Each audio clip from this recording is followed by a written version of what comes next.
Hi, my name is Michelle Tseng, and I'm an assistant professor in the departments of Botany and Zoology at UBC, and our lab is situated in the Biodiversity Research Center.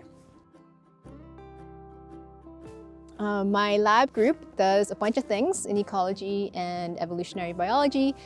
We study insects and aquatic organisms and how they respond to different temperatures, and more broadly, how these communities are responding to increased temperatures around the world.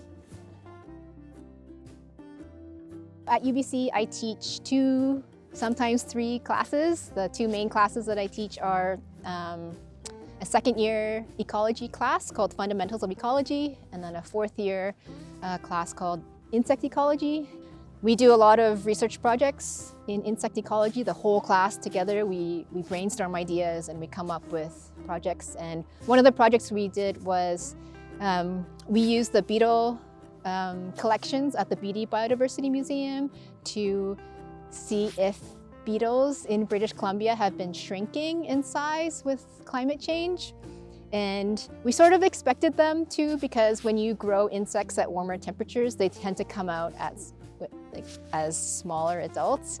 But we didn't know if this was happening in nature. So the students measured thousands and thousands of beetles, and then we ran a whole bunch of stats, and we found out that they have been shrinking with climate change, which is a really interesting result.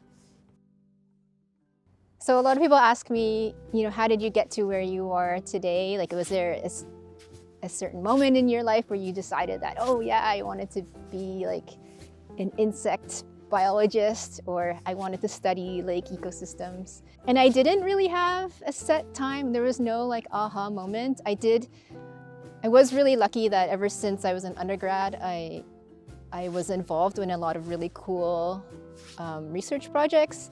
Like as an undergrad at University of Toronto, I got to study the world's largest water strider, which is really unique. Water striders are they look like spiders, but they're 6-legged insects that walk on top of the water.